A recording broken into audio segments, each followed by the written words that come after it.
Hi,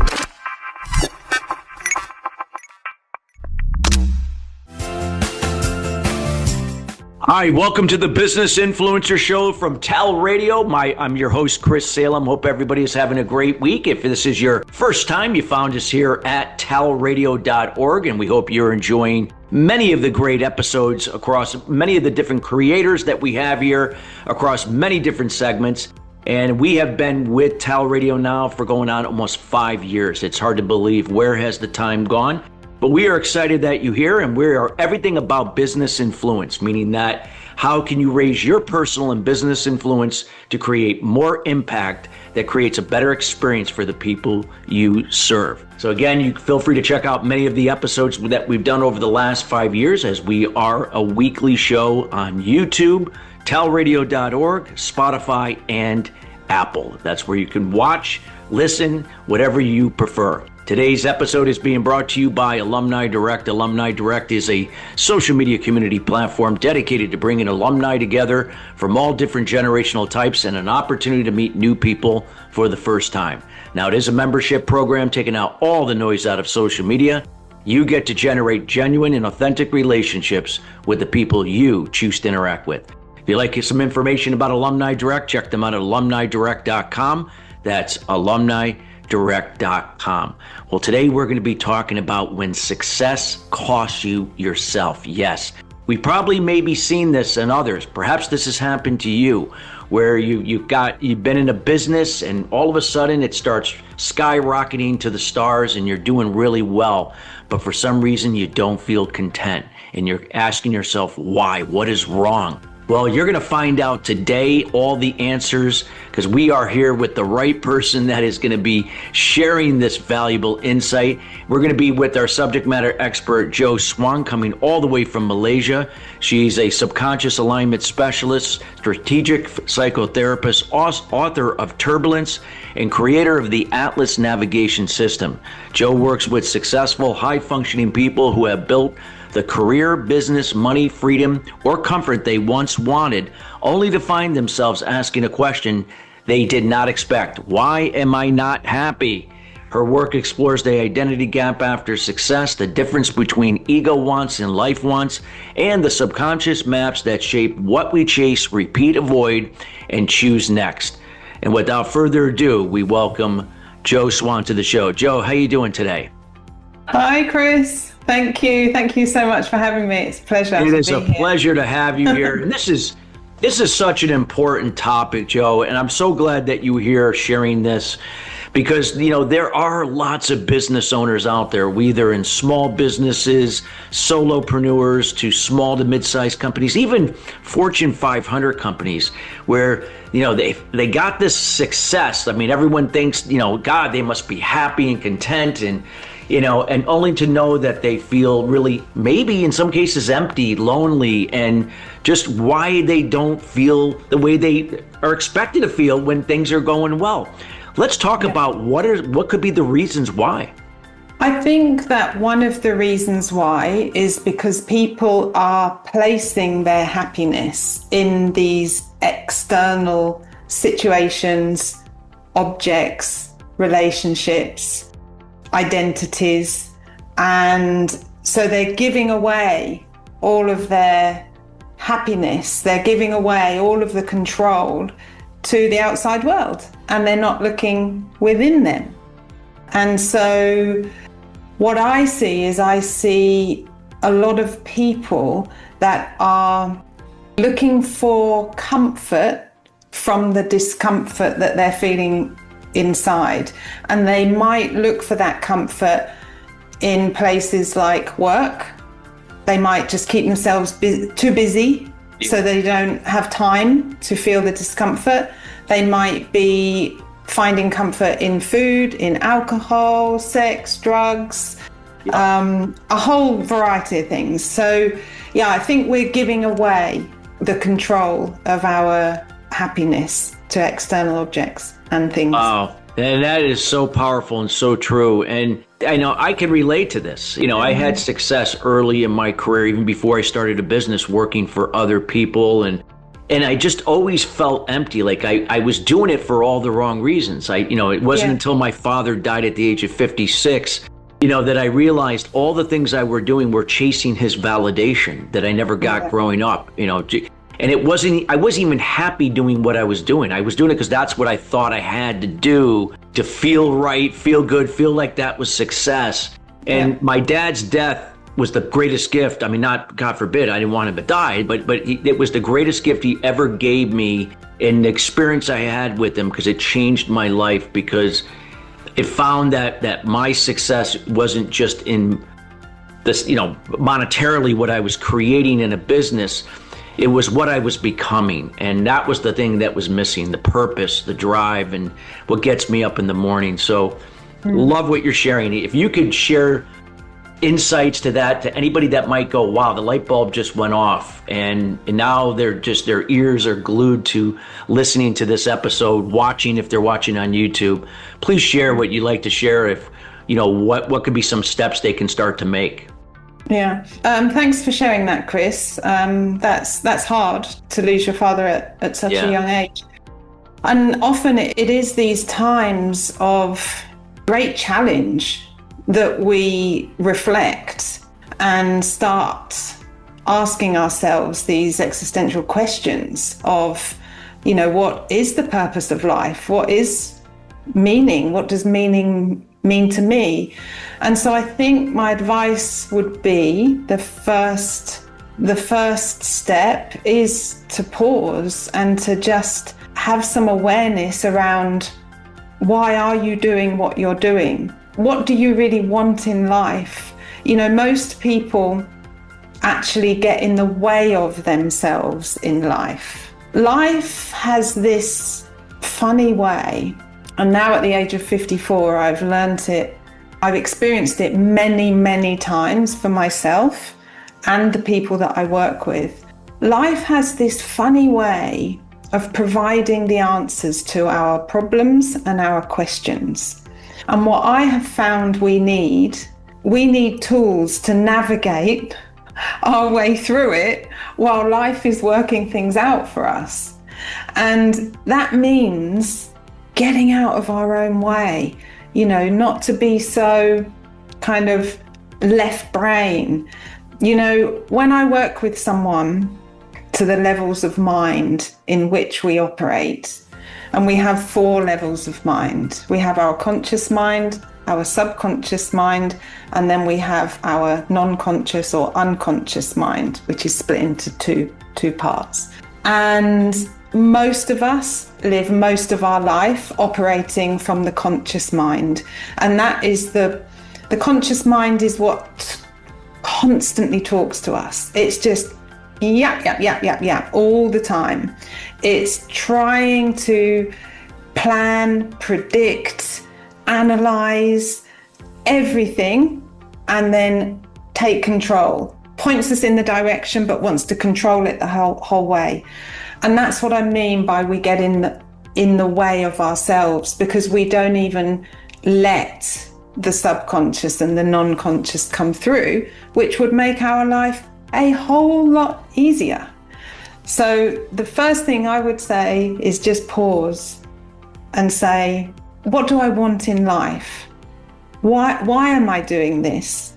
Is this someone else's story that I'm operating from? This with me. Yeah.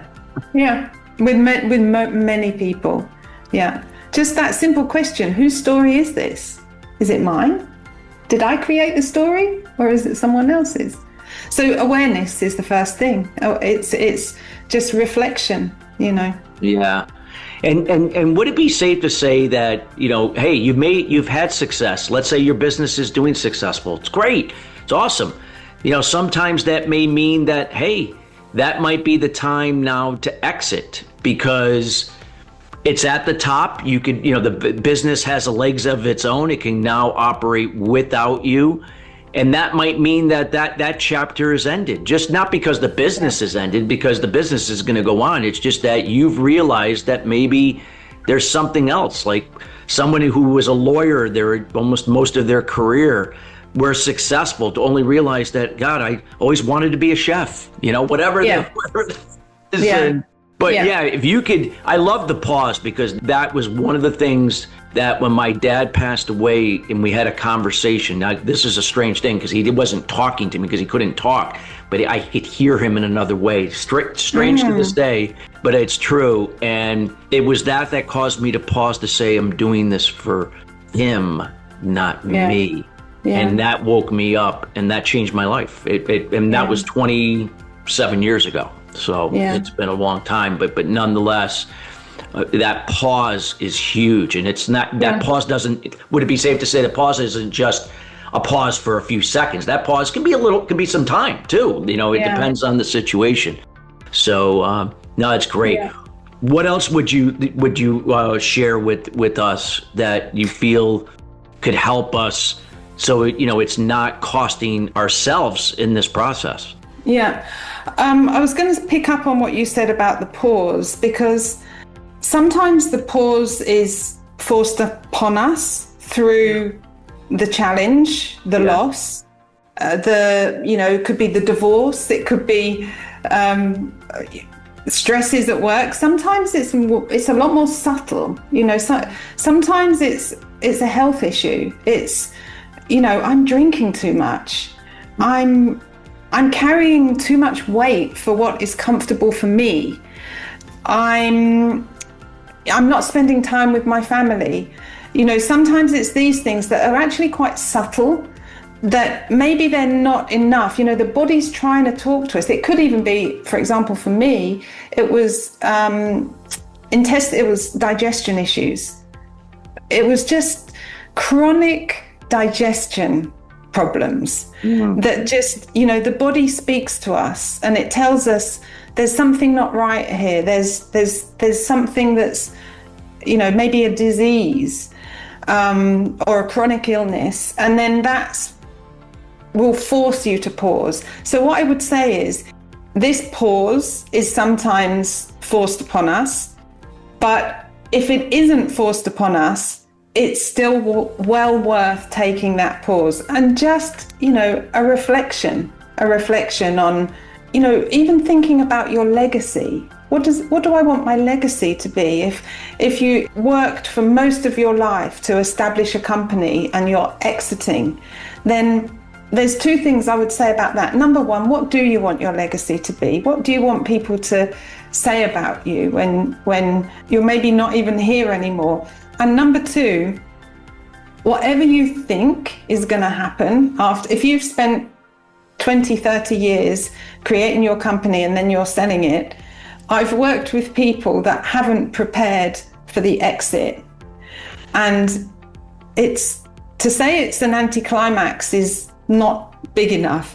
It can be a crisis for people, because all of a sudden, who are they? Who are they now that people are not demanding their attention? Who are they now that they have time to sit on their balcony and have a cup of coffee? People like that are not good at sitting and having a cup of coffee. Boredom is not one of their strong points. And so I often work with people that I sort of refer to as they've learnt the unteachable lesson. We can't teach people that money and success won't bring them happiness. They find out for themselves, and then they look for people like me because they're saying, what's going on? I should be happy. I've got plenty of money. I can fly first class wherever I want. I can have the holidays. I can sit on the beaches. But people like that are not good at sitting on beaches and drinking. They need more. So yeah, I think that for some people, they're happy. But I would say that those people have done the work. They know who they are. They know who they truly are outside of or apart from the company that they've created. Wow. I wish if you were probably very young at the time, but if my father was around that time before he had passed away, I believe his cancer that he died from was a result of him not fulfilling who he was. You know? And My father grew up very poor and despised my grandfather for not, hustling. And so my dad was determined to be rich, to make money. That was his thing, but he did it at the expense of himself and his family. And even though he died with money, he died broke, and that was his message to me, to not repeat that. So when, God, I wish if you were probably very young at the time, you're probably not even doing what you're doing, but at the time, it would have been a great alignment. Yeah. And, for me as well, I've learned this through, the school of hard knocks. I found myself I've had very, very successful businesses, and I found myself in the position where it was late 90s when I had made it. I had everything. I was living the dream. Yeah. But could I sit on my balcony and have my cup of coffee and enjoy it? No. I learned the unteachable lesson. Money doesn't buy you happiness. That one, sometimes I sort of say, you can never have enough of what you don't really need. You will never have enough money because you don't really need it. You will never have enough success because you don't really need it. Obviously, we need a certain amount of money. And it buys us experiences. But what I say to people is, it's the experiences that we want, not the money. Yes, the money can facilitate it, but only up to a point. But then it's the experiences. And in order to really experience the experiences, we need to be present. We need to be not thinking the when I trap is something that I talk about a lot, because a lot of us put our happiness in when I sell the company, when I have this much money, when I get this house, when I finish this project, when I lose weight. There's the when I trap. So I like to slow people down, bring people back to what's happening today. This is your life, what's happening today, and learn to experience the experiences. Wise knowledge that you're sharing with us, and I hope this is resonating with you, audience, because this is something that a lot of people, they've I use the example of my father. He chased success through money just because he didn't have it growing up, and then we get it, and then we realize that, well, okay, I've made it. I got money. I can do things I wasn't able to do before. But somehow I'm still not content. What's going on? What's wrong with me? Because again, it's that alignment, that balance, or I like to call harmony, that you can't neglect. And like you said, Jo, the body keeps score. So the body's going to always be sending you messages. Your emotional state's going to send you messages, and so on.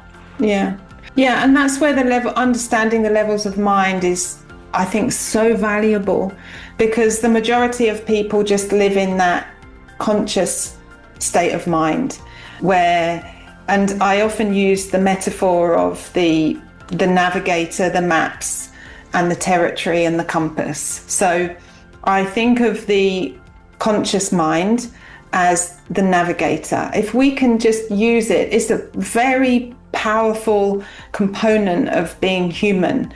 It's great at analyzing and planning, but what it tries to do more than just point in the direction in which it has planned out and thinks we should go. It tries to take control of everything. But if we just allow the conscious mind to plan, analyze, be strategic, and point us in the direction, that's good. Then below that, we have the subconscious mind. And this is where all the maps are held. And these maps are our habits, our social conditioning, the patterns and the processes that we formed in early childhood. And this is what the conscious mind can refer to, or does refer to, when it decides which way we're going. Below that, we have the non-conscious mind. And this is the creative, intuitive part of mind. And that is very often blocked, completely blocked, because it doesn't speak in language. It doesn't speak in words. It speaks through the body. It speaks through disease or illness or seeking comfort. We try and seek this comfort from the discomfort that we're feeling within ourselves. Addictions, so we gravitate towards an addiction. Addiction, that is seeking, the comfort from discomfort. So, but once we understand how mind works and we can open up the channel for the non-conscious to work through us, then this is where the alignment takes place. This is when then life becomes less of a struggle, less stressful, easier. Life, there will always be challenges, but it doesn't have to be so hard. We don't have to have that burnout. Burnout and stress and disease, they occur when we're just fighting, when we're resisting the non-conscious influences that actually want to guide us through a much, much easier life. Yeah, so true. And, and if any of you have struggled with addiction, and a lot of times, you might say, well, I was chemically, dependent on alcohol or drugs. Okay, there might be some truth to that. But a lot of times it was because of what Joe's sharing. I know that was the case for me with 12 years of addiction. I was escaping the discomfort of not being who I was. It was trying to become somebody I wasn't. And it was, and I didn't realize it. I mean, I knew probably on some level, but it just didn't come all together until I had that experience with my father before he passed. Yeah. So, yeah. Well, Chris, when I first started this work, I was very drawn to work with people with addiction, or in the clinical environment, we call it dependencies. Yeah. And one of the reasons that I was so drawn to that, I think, is because I drank a lot. I used to drink a lot. And, for me, it was escape. It was just, we run on that, our nervous system is just so highly strung. Yeah. We're in that sympathetic mode all the time. I couldn't naturally relax. And so I wanted to stop drinking. It was a habit. I wouldn't get obliterated, but it was just a daily habit that I was not comfortable with. And it was that comfort from discomfort. So I actually was very drawn to work with people who had these dependencies, because I had managed to work it out for myself. And I thought, like you mentioned, it's not a chemical addiction. It's not something that we can't break through. It's really, really hard. It takes a lot of work. But with the right tools, we can do hard things, We can. Yeah, I always say, when people ask me what my addiction was, yes, I had bouts with alcohol and drugs and sexual addiction. So it was a combination of all three. But then I said what was the underlying root of that was my anger.